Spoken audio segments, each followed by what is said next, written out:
Fábio Sampaio Costa. Fábio, bom dia. Muito obrigada por conceder essa entrevista em que a gente vai tentar explicar um pouco mais a relação entre o maior setor da economia nacional e a formação histórica do Brasil, a independência, a liberdade econômica que a gente procura aqui nesse momento especial da nossa história, etc. Eu queria, em primeiro lugar, saber um pouquinho sobre você, qual que é a sua formação, sua trajetória e o que faz com que você tenha esse interesse, tanto interesse em entender melhor qual a importância do agronegócio para o mundo e para o Brasil. Oi, Bruna, bom dia. Primeiramente, muito obrigado pela oportunidade de estar aqui com você. Uma grande satisfação. Bom, a minha história, eu sou de Santos, tá? E aos 19 anos entrei no Exército, que foi uma grande oportunidade para mim. Eu acabei sendo oficial do Exército por 8 anos, onde eu tive uma oportunidade enorme de expor a desafios, a novas oportunidades. Daí abriu minha cabeça. Eu fiquei um tempo em Santos trabalhando com a minha família, mas eu decidi, não, eu preciso sair, preciso buscar novos horizontes. Vim para a Austrália em 2006, fiquei até 2009, estudei aqui, fiz um MBA, trabalhei na Coca-Cola aqui, depois eu fui para o Oriente Caramba, Médio. no Oriente Médio, você deu uma girada. Com um professor aqui do MBA, foi muito legal. Aí eu trabalhei um ano numa família local em Oman, na área de petróleo, de supply chain de petróleo, foi muito bom. E depois desse ano com essa família, eu entrei na Vale, trabalhei com mineração, num projeto que a Vale tem lá em Oman também, de pilotização. Uhum. A Vale depois me convidou para o Brasil. Eu acabei saindo da Vale e eu decidi voltar à Austrália para estudar. Então, eu terminei recentemente o mestrado acadêmico e agora estou fazendo um PhD aqui, no meu segundo ano de PhD aqui na Austrália, estudando agora agronegócio. Então, a parte logística de agronegócio, querendo entender mais os pontos de comparação entre Austrália e Brasil, mas de uma parte mais conceitual. Tá bom? Certo. Esse período que você ficou na Vale, pelo que eu vi, foi de 2010 a 2015, né? Isso. E qual foi a avaliação que você fez quanto ao desenvolvimento da empresa no período que você esteve lá, entre 2010 e 2015?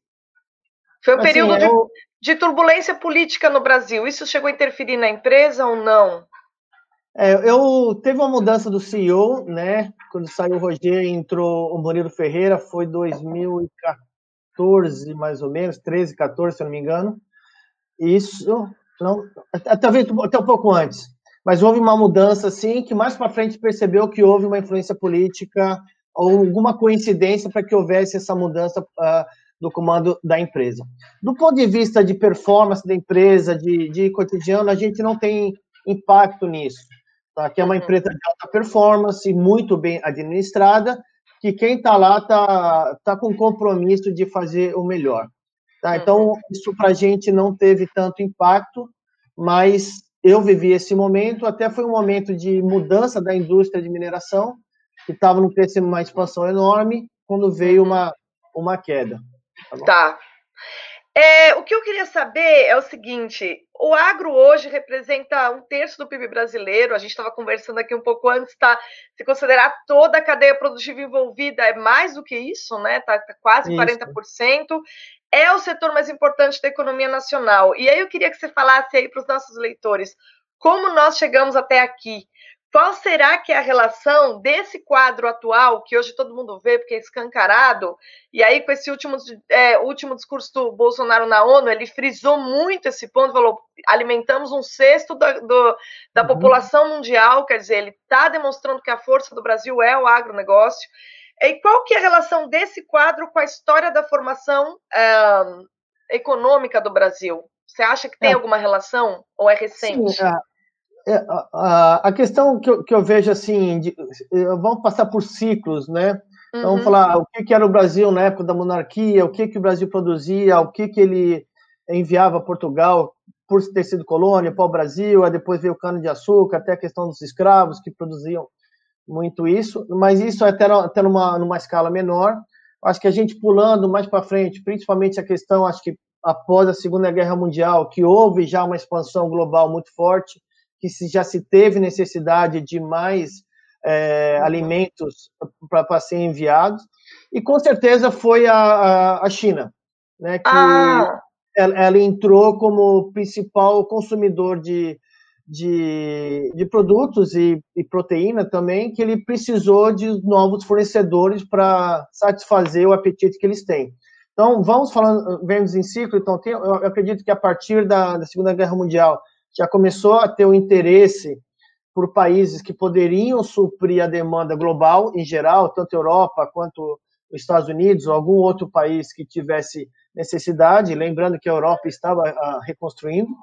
Hoje a Europa de agricultura praticamente autossuficiente, então eles conseguem manter, só que aí veio outros países, principalmente a China, falou assim, olha, estou precisando de soja ou o milho e algumas outras commodities que eles, assim, eles começaram a ser o grande player. E a gente comentou de mineração no passado, a China também, ao mesmo tempo que foi começar a consumir mais minério, ela também teve uma necessidade de alimentar a população. Tá? E isso estimulou países como o Brasil, olha, nós temos um local para vender aquilo que a gente produzir. tem mercado, né? Tem mercado, O exatamente. surgimento de mercados, então, o surgimento de um mercado bem maior do que a gente teve na era colonial ou do primeiro e segundo reinado, foi o que definiu essa explosão do agro no Brasil. Sim, Tá. exatamente. Aí, se você pegar o Brasil pela posição geográfica, pela disponibilidade de terra, disponibilidade de mão de obra, lembrando que vieram os europeus para o Brasil, italianos que trabalhavam em fazendas, trouxeram o know-how para o Brasil, os alemães, o pessoal do Sul, né, principalmente, que eles que foram os pioneiros nas principais culturas, e mais para frente eles expandiram para o Centro-Oeste e agora estão até no Nordeste, na região Aliás, tem muito. do Mato Piba, né? Uma coisa que não se fala, mas tem muito gaúcho, né, no Centro-Oeste. Tem muito Sim, foram gaúcho que foi eles para lá. que viram oportunidade, seria um Eldorado brasileiro, né? Que eles viram essa oportunidade de mercado, um local até então inexplorado, de terra barata, que era até então a região do Centro-Oeste, e eles resolveram abraçar o desafio, tiveram muita coragem, que tem muito a ver com a cultura brasileira, né? O espírito brasileiro de coragem, né? De realmente gostar de enfrentar o desafio. Então, E tudo que a gente tem é nossa terra, né? A extensão territorial, digamos assim, as pessoas confundem muito, né? Extensão territorial e potencial para agronegócio. Mas você acabou de falar aí da China, que é um país enorme e que não reúne todas as condições para alimentar a própria população, se tornando, na verdade, um mercado que faz com que outros países que reúnam as boas condições invistam nisso. O potencial para ser o maior produtor mundial do Brasil, a gente sabe que existe esse potencial, se deve a quê, afinal? À extensão territorial, à tecnologia ou aos recursos naturais favoráveis? eu acho que a combinação desses fatores, tá? Eu acho que alguns deles são. O Brasil não tem controle, ele foi presenteado com isso, faz parte da sua formação. Tá? A questão do clima, a questão da terra, da qualidade da terra, Isso. até são em planícies. Desenho. Isso. A Desenho geomorfologia, né? Exatamente. Então, assim, isso já dá uma grande vantagem para o Brasil. Mas, atualmente, sem dúvida, aquilo que fez o turning point, né, se o Brasil ter essa dimensão e essa liderança mundial, é tecnologia. Tá? Porque você ter sementes, você ter as técnicas para que você ter uma produtividade alta, vem muito do desenvolvimento de toda a cadeia em si, não só tecnologia, mas tem fertilizantes, você tem a parte de defensivos também, que é muito importante. Então, isso você domina somente através de tecnologia, pesquisa, e a Embrapa, com certeza, que foi, e a Zemater, né, que tem no Brasil também, que foram a parte fundamental. Eu tenho um exemplo agora que eu lembrei, uma viagem que eu fiz para o Nordeste, um parente nosso estava lá, ele era da Embrapa. Ele trabalhava na questão de coco, de coqueiros. O coqueiro, por ser alto, era a produtividade para você retirar o coco é ruim. Mas tem que subir e tirar. Ele estava desenvolvendo o coqueiro anão. Ou seja, nossa, caramba! ele era da equipe dele, então, assim, através de pesquisa, você deve ter toda a questão de biologia, que você, olha, pega sei lá, alguma árvore que não cresceu, tenta identificar o gene que está lá e começa a replicar isso.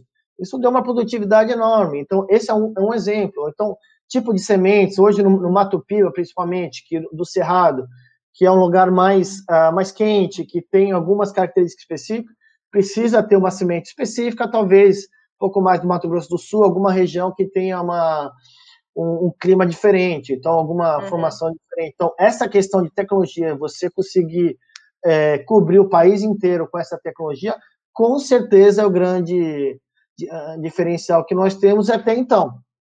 Né? Então, assim, há pesquisa, há investimento em pesquisa que acaba frutificando em novas tecnologias para o agro no Brasil. Isso é algo que a gente tem, ou poderia melhorar? Eu acho que assim, sempre é possível melhorar, essa é a minha forma de pensar, tá? Sempre existe oportunidade de você evoluir do modelo anterior. Mas o que o Brasil faz hoje, eu acho que a mentalidade é muito positiva no Brasil de pesquisa, de aceitar alguém que, olha, posso fazer uma pesquisa aqui, posso trabalhar com você para a gente desenvolver um produto melhor. Eu acho que isso que é muito importante, que até então isso estava muito na Embrapa e alguns outros órgãos públicos, mas hoje são as indústrias que investem muito, que elas têm um retorno direto nisso. E principalmente a questão da confiança. Que aí que eu gosto hoje, onde eu estou estudando aqui o PhD, a metodologia científica. Tá? Você segue um processo para que você consiga atingir um objetivo esperado através da pesquisa, de uma forma consistente, tá? E com metodologia. Então, não tem nada de você, vou tentar isso, não. Isso é um investimento estruturado, aí você aumenta o potencial de retorno nesse investimento. E que é um resultado, na prática, hoje, da agricultura no Brasil. Você citou a Embrapa como, digamos assim, grande pioneira no estímulo de pesquisas, né, que geraram essa explosão do agro no Brasil. E você disse que hoje as indústrias investem. Qual foi a relação para o desenvolvimento do agro entre investimento público e até a gente chegar a um nível suficiente de investimento privado? E como que é essa proporção? Você tem noções de como é que está isso hoje? Eu não tenho números aqui para te falar. O que hoje eu percebo, assim, você tem indústrias como a Monsanto, que desenvolveu um tipo de semente para um local específico, foi modificada para atender uma especificidade de uma região, tá? Que com isso dá uma produtividade enorme. E tem outros parceiros, pessoal de fertilizantes, por exemplo, eles desenvolvem os próprios produtos para que tenham uma aplicação específica e ele tenha um retorno financeiro. Então, eu não ponho tudo nas costas do governo para querer, Claro. olha, Embrapa, resolve tudo aqui para mim, porque eu estou esperando. Não, já avançou muito dessa fase, não se tem Mas mais... teve essa fase? Começou assim? Foi assim porque até então era um risco muito grande. Então, assim, você precisa do governo, alguém que consiga suportar esse risco, ou bancar esse risco, até que esse processo engrene e as empresas se sintam confortáveis de também investir e ser parceira nisso, que é o que aconteceu. O histórico diz que sempre quem tem iniciativa é o governo, porque aonde tem muito risco, o empresário não vai. É o conceito de negócios. Tá? Então, ele não vai pôr um dinheiro onde ele não vê o retorno. Então, aí que precisa do governo. Mas isso é um momento muito específico, numa indústria específica e numa oportunidade específica que eu quero falar. Então, de repente, no Nordeste do Brasil hoje, e tem algumas regiões que não estão cobertas ainda por questão de indústria, alguma empresa, é interessante, por exemplo, a Embrapa chegar lá, está fazendo isso, na verdade. Olha, vamos desenvolver aqui, depois eu passo para alguém, eu compartilho com a comunidade esse conhecimento, lembrando que conhecimento é para ser compartilhado sempre. Claro, certo. É interessante você dizer isso, porque no Brasil, que é um país que o mercado, a gente não tem uma tradição forte de empreendedorismo, assim, a gente tem, como você disse, com base as ondas migratórias trouxeram pessoal com tecnologia, espírito empreendedor, gente precisando sobreviver, gente querendo enriquecer, gente falando, não, eu preciso fazer a vida aqui. E isso, claro, isso motiva o ser humano, né? A ação humana é um negócio fundamental. Agora, há uma tradição no Brasil, por uma série de fatores, de que o Estado tem que dar um empurrãozinho, né? E nesse caso do agro, então, seria um bom exemplo, porque a gente já está aqui no século XX, né? Mas isso, será que não é algo próprio do Brasil ou outros países que também têm uma presença forte do agro na economia também dependeram no início desse empurrãozinho inicial aí do governo? Eu vejo assim, são alguns conceitos para a gente ver. Então, acho que aquilo que eu falei no começo, para você, às vezes, fazer a roda girar, você precisa de um empurrãozinho, de um dinheiro ali que ele é mais, assim, eu posso arriscar mais, tá? Até trazer pessoas para esse risco. Tá? Acho que aí depois já vai uma outra fase que o governo passa a ser parceiro. Então, ele dá algum tipo de ajuda, por exemplo, os empréstimos rurais, tá? Que, olha, o governo ele subsidia, mas você faz o trabalho, não está mais comigo, eu te dou o apoio, e a partir daí você produz e você me paga ainda numa condição mais favorável, viável. Até chegar um ponto que o governo fala, ó, sair, tá com você, e muitas das regiões do Brasil estão assim, principalmente as regiões que são mais industriais. Talvez ainda o agricultor familiar, o agricultor de pequeno e médio porte ainda tenha essa necessidade de um apoio do governo, algum tipo de suporte. Eu trago o exemplo aqui da Austrália. A Austrália também é um país agrícola. Tá? Então, assim, aqui o governo é muito presente. Tá? Então, as políticas do governo estão todas assim, sendo sustentadas, né, pelos agricultores, porque eles também têm influência política. Ou seja, os agricultores também influenciam para ter alguns benefícios. Por exemplo, aqui na Austrália a mão de obra é escassa. Então, o governo tem algumas exceções para liberar pessoas de fora para vir trabalhar nas lavouras ou na colheita em geral. Tá? Normalmente são estudantes europeus, que ele tem 1 ano de visto para ficar na Austrália, ele trabalha nas fazendas e também pode passar o tempo aqui. Então tem algumas ações, talvez não investimento direto, ou não um subsídio direto, mas tem atividades que o governo assim, apoia ou deixa de ter um ganho para suportar a indústria. Aqui na Austrália, não parece, mas tem muito apoio. Para você ter uma ideia, a China barrou aqui a exportação de cevada, né? Porque existe a suspeita de que estava tendo dumping, né? Ou seja, algum subsídio extra que era trazendo algum tipo de falta de competitividade no mercado. E isso aconteceu com a carne também, e com o vinho australiano também já está sofrendo algum tipo de restrição.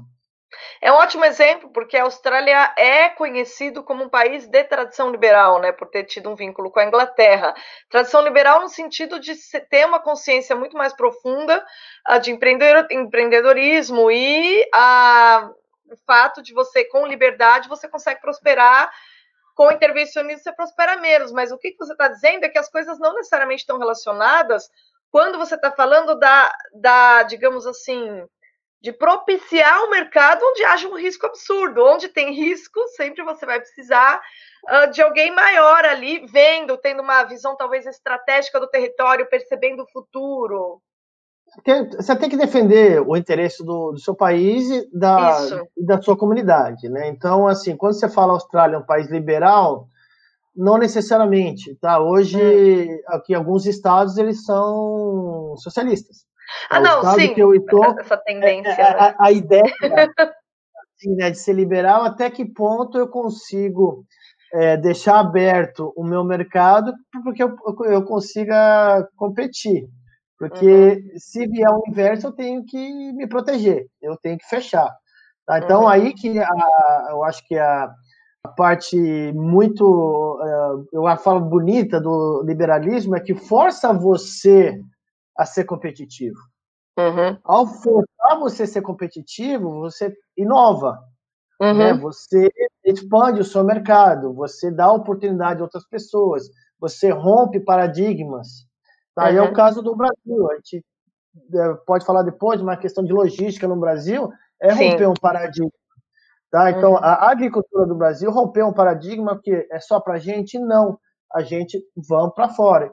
Como que a gente faz isso? É pesquisa, é dando oportunidade para outras famílias. Olha, você pode ir para o Centro-Oeste, você pode ir para o Nordeste agora, né, para o sul do Piauí, a região de Barreiras lá na Bahia. Então, tem outras oportunidades. Olha, pessoal, estou precisando de gente lá.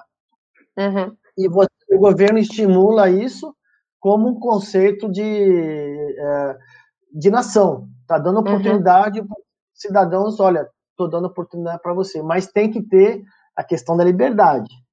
Uhum. Eu sou um apoiador de toda a liberdade de competição, se para a gente desenvolver formas de evoluir para você consiga competir uh, de forma profissional, Uhum. eficiente. Uhum. Mais para frente você acaba sendo penalizado por causa disso. É uma questão aqui da Austrália também. A Austrália teve seu auge, Uhum. hoje ela está perdendo, principalmente no trigo, está perdendo muita competitividade para o trigo argentino, para o trigo Uhum. chama do Mar Negro. Tá? Então, e agora eles estão tendo que correr atrás para voltar a ter Uhum. o produto com a qualidade que o mercado precisa. Uhum. Aqui, o que a gente tem como produtos que são líderes, da exportação, que o Brasil mais exporta, comparado com os outros países, ainda são açúcar, café, suco de laranja e soja. E é engraçado que, do ponto de vista do açúcar e do café, são produtos que, assim, estão muito tempo na nossa história, né? Já faz tempo que a gente ouve falar desses produtos. Suco de laranja e soja, mais recentes. E a soja, na verdade, como é que a soja chegou no Brasil, né? A soja que hoje é o produto que influencia muito no PIB brasileiro, na verdade, foi levado para o Brasil, não é um produto que a gente cultiva há muito tempo. Você poderia falar um pouquinho de como é que foi essa história? Porque o suco de laranja a gente sabe, né? Aqui São Paulo, assim, é um grande produtor de laranja.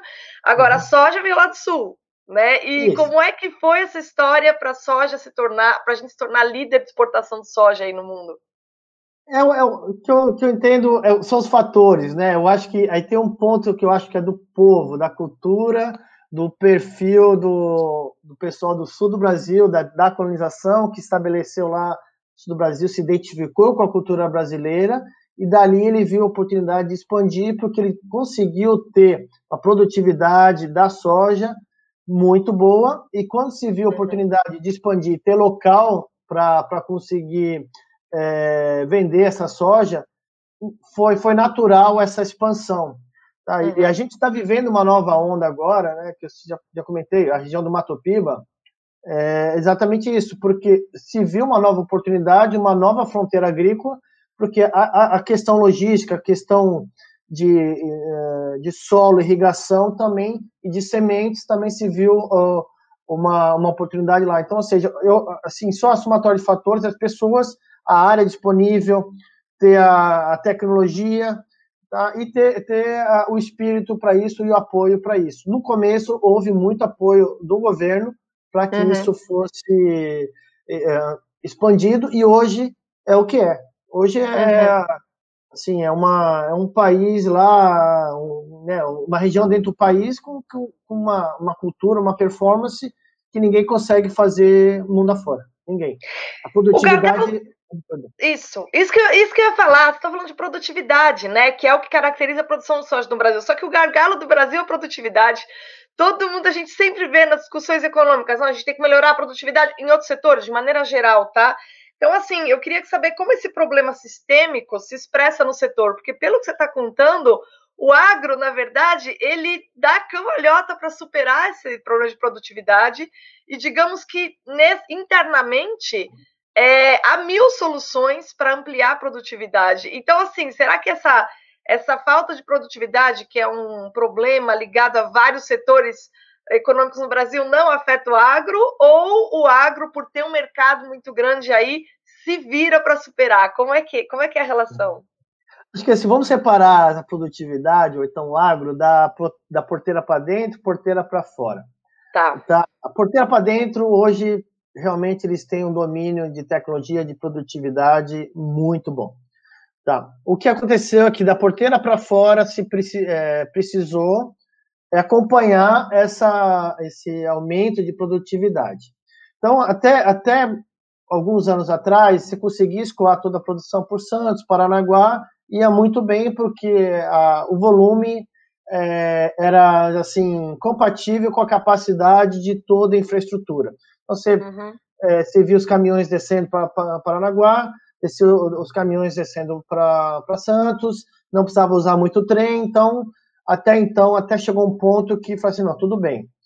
Aconteceu que o mercado externo começou a expandir, então a fazenda começou a produzir mais e empurrar a demanda dentro da infraestrutura existente. Aí você começa a ver os gargalos. Tá.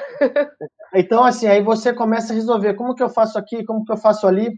Então, assim, olha, eu mando para um outro porto, aumento o caminhão, em vez de ser só uma carreta, agora são duas. O porto lá, eu aumento o terminal, aumento lá o silo para armazenar, então, ou coloco num navio maior. Aí você começa a ver soluções.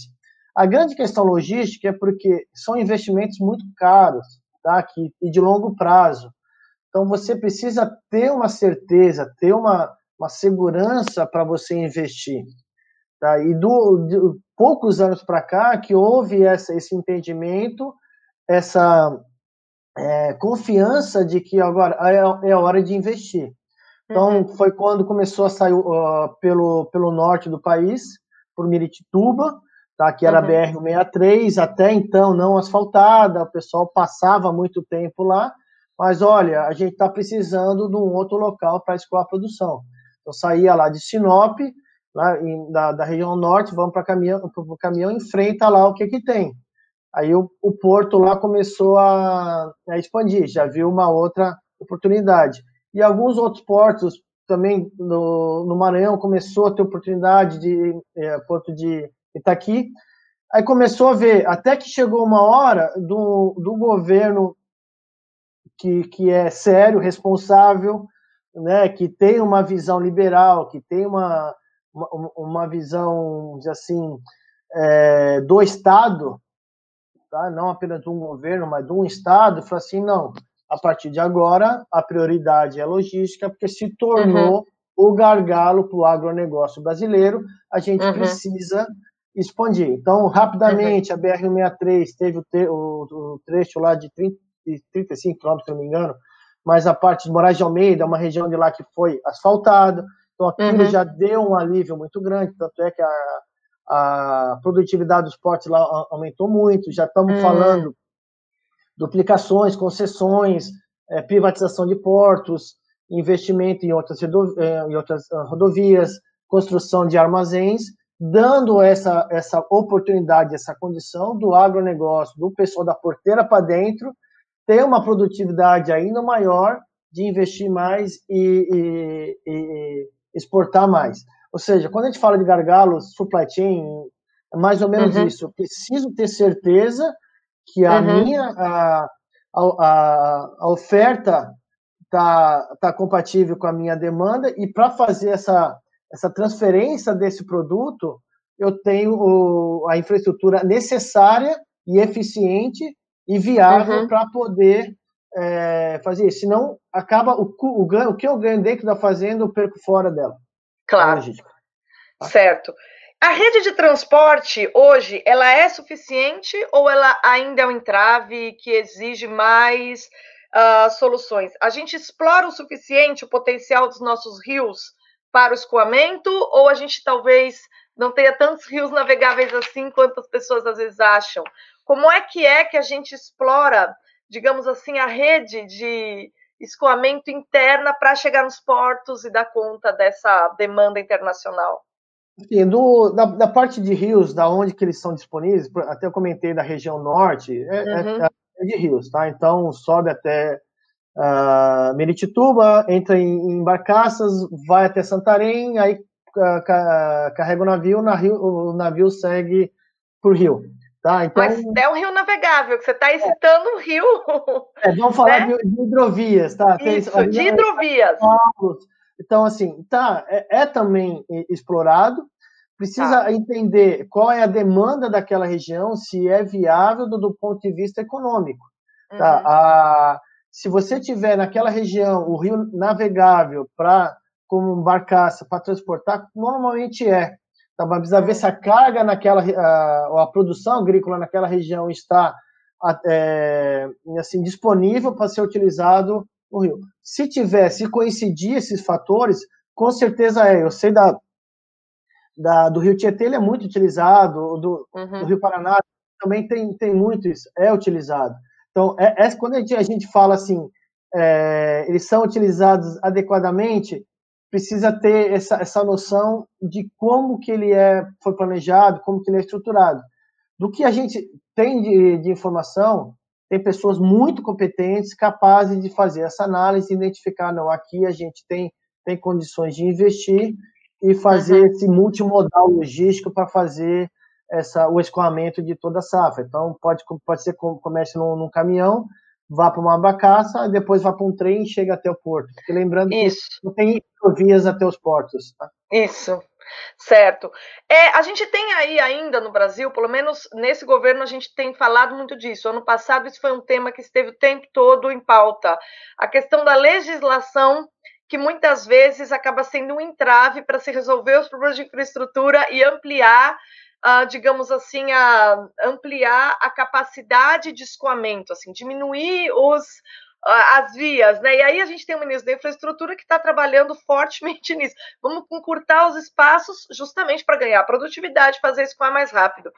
De maneira geral, como é que a legislação, pensando em tudo e pensando sobretudo em logística, como é que a legislação atual ela freia a criação ou expansão desse tipo de empreendimento? Tanto a legislação ambiental, que regula o uso da terra, quanto a legislação que, justamente por regular esse uso, acaba atrapalhando no escoamento da mercadoria.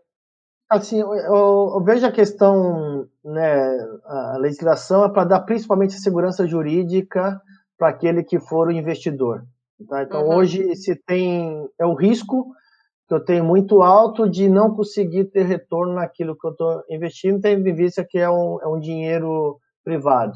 Então, hoje a legislação tem brechas que dão um risco muito grande para aquele que está investindo.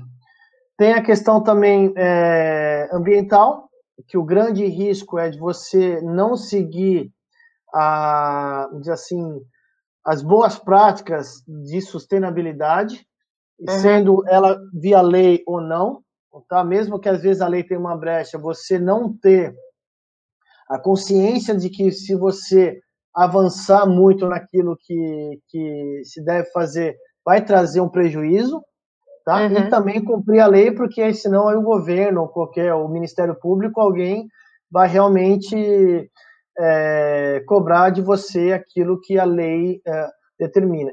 Então, a questão jurídica realmente é um arcabouço muito complexo, que dificulta muito o entendimento, tem falhas que aqui a gente, olhando aqui o Ministério da Infraestrutura, junto com o Ministério do Meio Ambiente, e todos esses órgãos estão tentando simplificar para que as pessoas possam entender e não correr o risco de ter algum tipo de investimento, algum tipo de iniciativa bloqueada, porque, olha, eu fui surpreendido pela lei, ou então alguém veio lá e conseguiu, alguém que não tem o interesse naquele projeto, consiga lá e barrar aquele investimento, prejudicando toda a cadeia.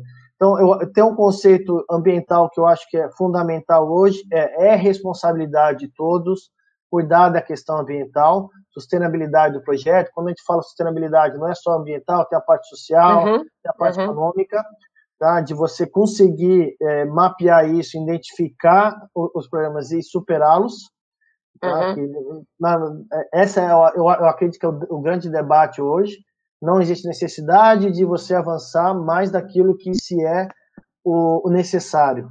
Tá? Não precisamos correr risco nisso, mas ao mesmo tempo precisamos estar cobertos para estar cobrindo a legislação e apontar as falhas para que, via Congresso, via alguma ação do Ministério, ele consiga proteger aqueles que estão investindo, tá bom? Uhum. A legislação, então, esse aparato jurídico, ele pode ser uma arma tanto para auxiliar e ajudar esse setor produtivo, quanto para atrapalhar, né? Se dependendo da maneira como ele é usado. Exatamente, assim, a gente vê projetos que às vezes você tem uma ação do Ministério Público que surpreendem a gente, fala assim, mas por que você está preocupado com isso agora? E por que não foi antes? Tá? Então, são algumas coisas que a gente precisa observar e entender, falar assim, houve uma falha de lei, tá? Um gap, né? Uma brecha ali que precisa ser melhor esclarecido, ou foi realmente alguma má fé, alguma coisa que precisa ter vamos dizer assim, um lobby, alguma coisa para, olha, isso aí realmente não faz sentido, houve cuidado, se seguiu a lei, está demonstrado isso para que o projeto seguir em frente. Eu acho que isso é um debate ainda que no Brasil vai demorar algum tempo para que ele se acalme, tá? Porque ainda está tendo muito conflito nisso. Tá? E é isso que eu ia dizer, perceber... né?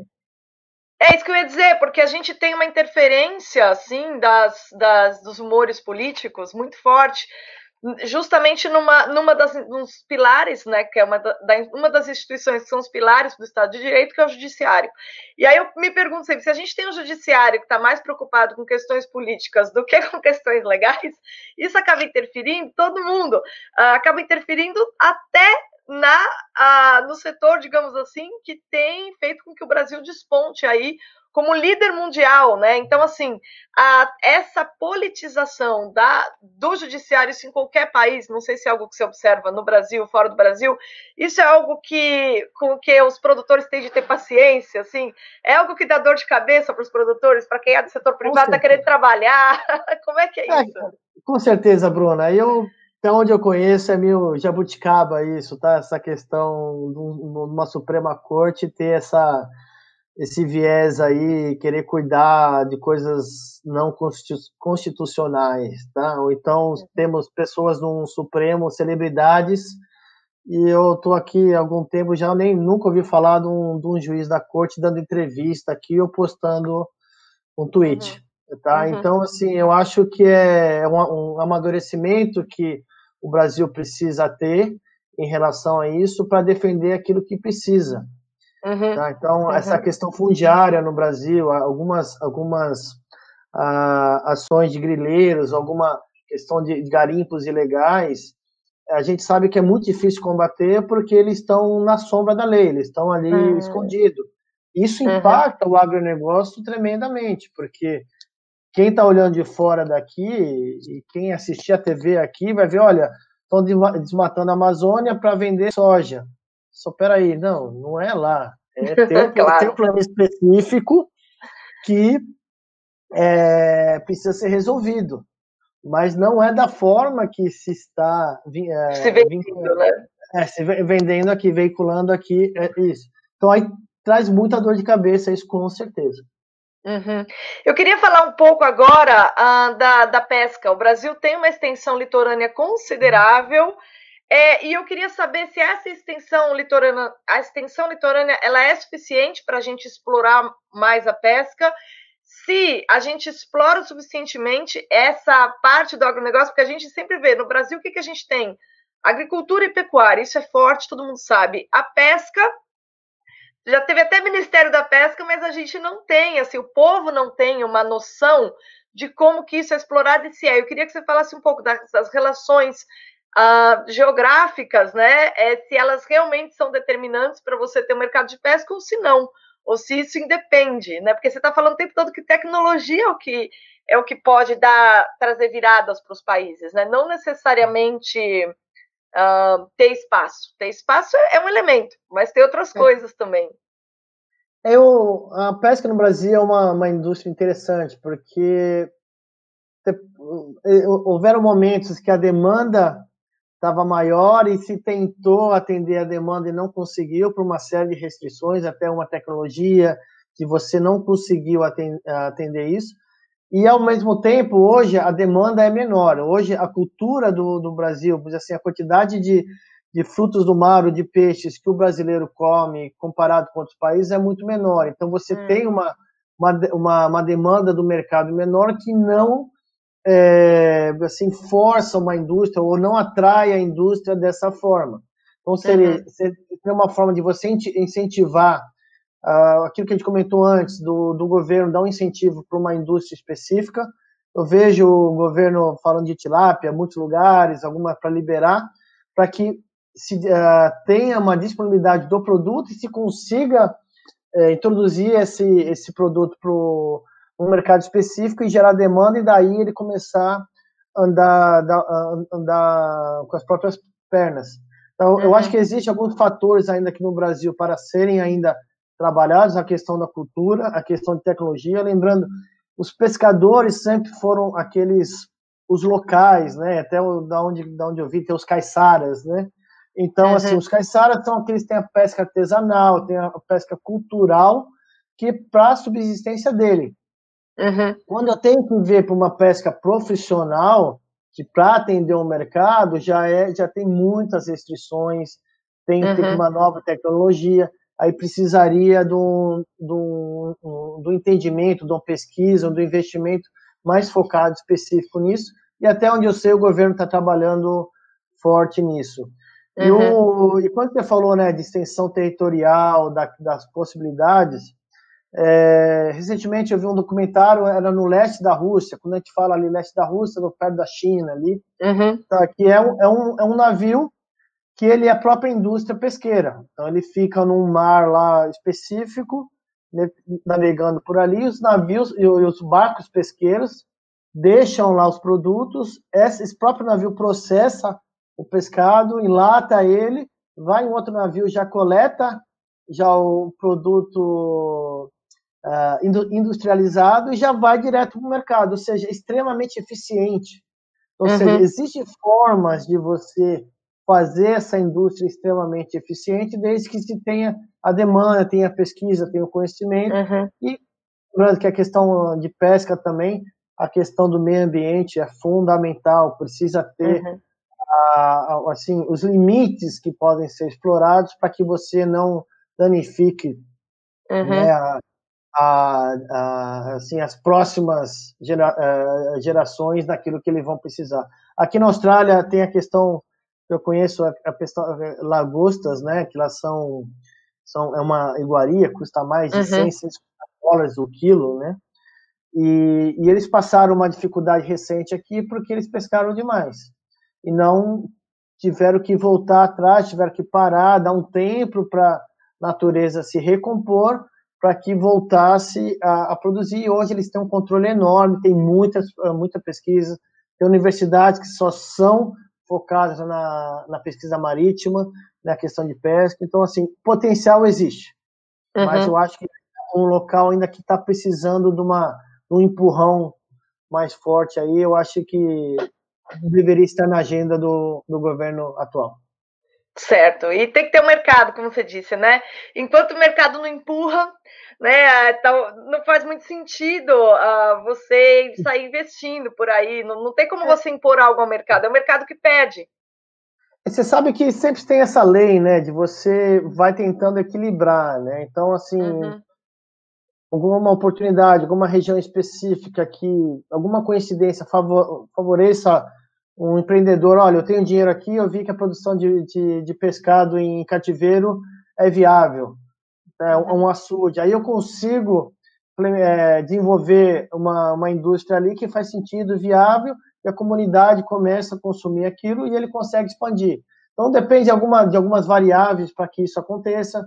E tem um fator que não pode esquecer, a questão cultural. Eu acho que, assim, quem come, né, se você dividir o consumo de carne bovina, porco, frango e peixe, como que a gente equilibraria na nossa matriz, né, de consumo de alimentos. Você tem que ver como que a nossa cultura lida com isso. Por último, eu queria que você falasse um pouco sobre essa questão da distribuição internacional do mercado de alimentos, assim, do ponto de vista logístico, como que isso está no mundo e como que o Brasil é visto desse ponto de vista, que não adianta nada, se você é um grande produtor, é porque você consegue distribuir, né? Isso depende também de acordos internacionais, isso depende de boa diplomacia, isso depende, assim, é um negócio ultra complexo. Eu queria que você contasse para a gente um pouco como que o Brasil é percebido em comparação com outros países por esta grande rede mundial de produtores de alimentos. Hoje o Brasil, em questão de produção de alimentos, é o líder e é onde tem o produto. Tá? Então, se para quem precisa do produto para alimentar a sua população, é o Brasil hoje e os Estados Unidos principalmente. Tá? A questão de localização geográfica do Brasil é muito boa, está afastada, apesar que isso tem um custo logístico, na questão geopolítica é uma vantagem enorme, dá uma tranquilidade, é um plano que a Austrália tem, por exemplo, está muito perto da China. Caramba. Aqui, e aí ela tem influência, tá? E ela sofre essa influência, porque ela precisa de um apoio externo geopolítico para manter a estabilidade aqui. Tá? Então, o Brasil, nesse aspecto, tá muito bem. Eles têm as terras, a disponibilidade, e tem uma coisa que eu gosto muito do brasileiro. O brasileiro ele tem a humildade de conversar, de negociar, de mostrar que tem um valor, tá? De uma forma assim, natural. Então, hoje, o maior parceiro do Brasil em agricultura é a China, porque eles precisam do Brasil para manter a segurança alimentar deles. Uhum. Tá? E, ao mesmo tempo, o Brasil percebe, olha, a China é um grande parceiro também. A gente vai discutir aquilo que interessa os dois. Eu não quero expandir, olha, quem tem razão, quem não está. Assim, ó, você tem uma coisa que me interessa e vice-versa. Então, a gente sai fora dessas questões de trade war, né? Quem é que está brigando, quem é que não está. Olha, a gente quer fazer o nosso aqui de uma forma assim, diplomática muito eficiente. Tá? A percepção que eu tenho do que eu vejo, eu conheço pessoas que trabalham nessa área, a habilidade que eles têm, o preparo que eles têm para colocar o produto brasileiro no lugar certo, na hora certa, com a metodologia certa, é um grande diferencial, porque aqui que a gente fala de oferta e demanda. Poxa, o Brasil é o líder, mas se não tiver para quem vender... Pois é, deixa de ser, né? E assim... E sem picuinha, sem aquele negócio, olha, não, vamos ver o que é certo, vamos entender. Até essa questão do meio ambiente hoje, o que está chegando a consenso é que para o Brasil, uma enorme oportunidade. Enorme. Por que enorme? Então tá bom, vocês estão cobrando a gente a questão do meio ambiente, vocês estão certos, então cobre a gente mesmo, porque a gente quer fazer o certo. Eu quero mostrar para você, eu quero te dar visibilidade do que a gente faz. Ao mesmo tempo, quero falar assim, ó, meu problema é esse. Tá? Então, assim, dependendo, você me ajuda, ou então nós estamos trabalhando aqui para resolver essa questão. É o que está hoje se discutindo, queimada na Amazônia, queimada no Pantanal. Mas por que é isso? Aonde está vindo isso? O que foi feito? Então, peraí, isso não é uma questão, uma responsabilidade direta de um fazendeiro que ele está fazendo isso. Olha, existe problema lá, então uma questão ambiental específica do ano, tá, que a gente está endereçando, mas vá ao Brasil, né? Vai entender. Vai entender o que é, e a gente entende também que existe essa questão comercial. Tem muita gente que não está conseguindo competir com o Brasil. Tá? A capacidade hoje que o Brasil tem de oferecer um produto de qualidade na mesa chinesa, num custo e principalmente, é uma coisa que é fundamental, com uma confiança, tá? Com uma constância que vários países não conseguem. Então, quando você vê um parceiro comercial como a China, o que ele está olhando? Olha, ele tem qualidade, e todo ano ele consegue mandar para mim aquilo que eu quero. Então, que isso nosso clima ajuda, né? É algo que nosso clima ajuda. E é um paradoxo, porque todo mundo fala assim, poxa, mas o Brasil não cuida do meio ambiente, mas espera aí, a gente é tão estável. Então, aí você vê que o discurso não se alinha com os fatos. Então, aí que eu vejo a oportunidade, realmente, o pessoal, o governo, todos falaram, assim, olha, tudo bem, vem aqui, conheça o que a gente está fazendo, entenda, e que a melhor forma de combater essas fake news, essas notícias assim que tendenciosas, né? tendenciosas, desagradam, porque não são verdade, não são fatos, são de pessoas que estão tentando desestabilizar o mercado.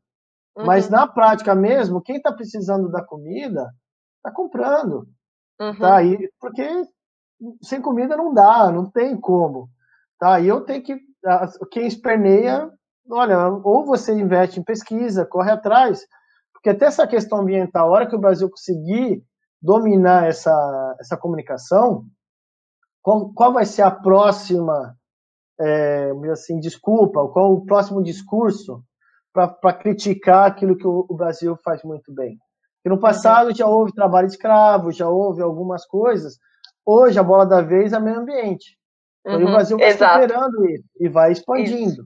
Tá? Então, assim, eu acho que a questão de como que a gente assim, responde esse tipo de acusação, de ameaça, né? Eu falo assim, olha, peraí, né?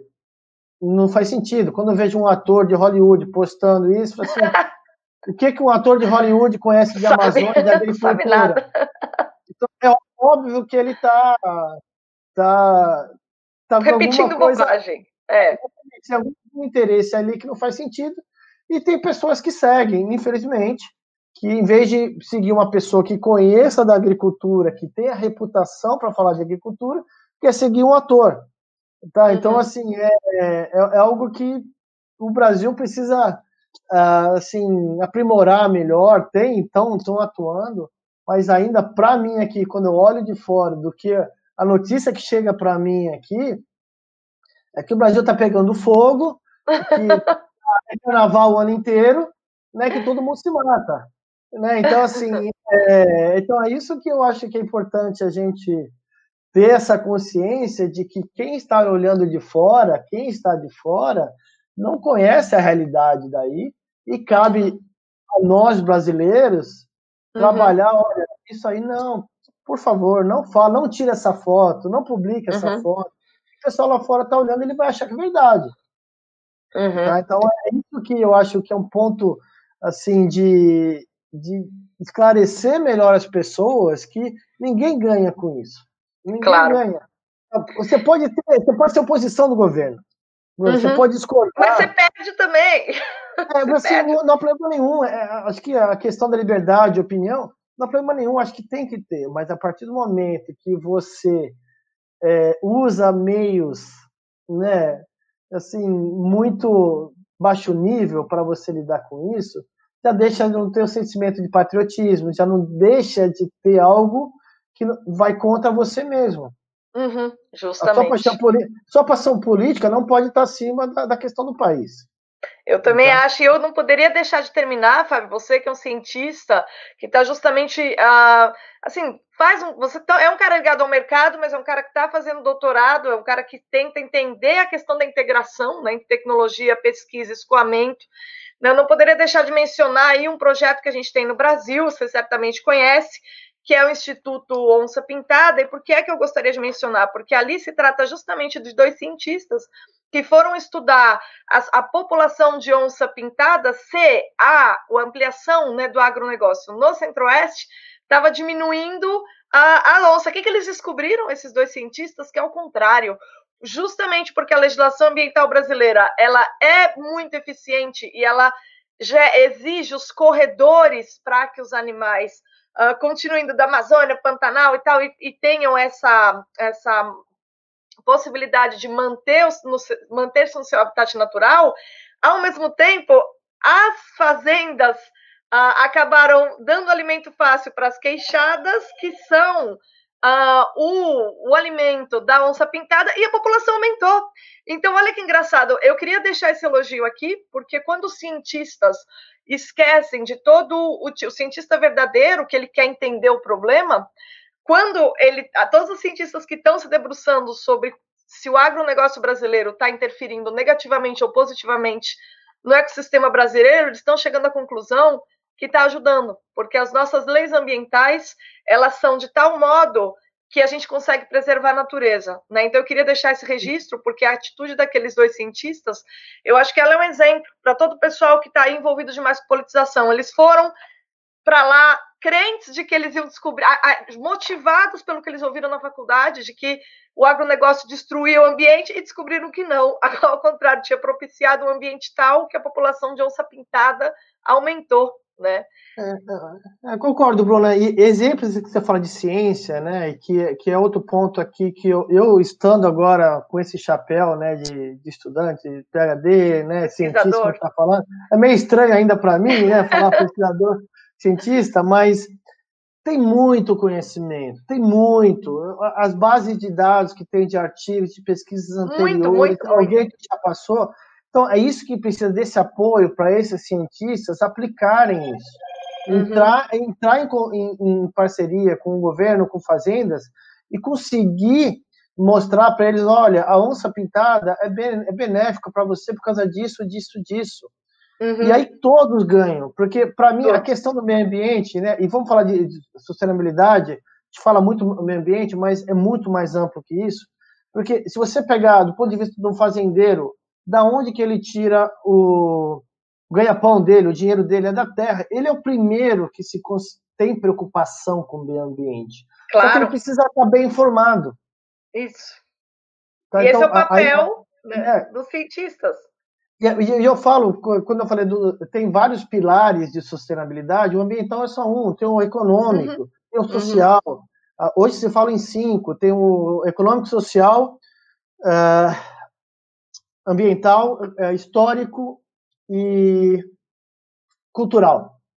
Tá? Porque você tem, dependendo da região cultural, você tem que tomar cuidado, tem a história daquela região, que você precisa se respeitar, porque as pessoas têm a história lá. Ou seja, estou indo com uma nova fronteira agrícola lá, preciso entender das pessoas que estão lá, a história daquela região, a cultura daquela região, socialmente, como que eu vou retribuir, como que eu vou equilibrar ou compensar, e a questão ambiental, sem dúvida, a parte financeira, também não vou lá para perder dinheiro.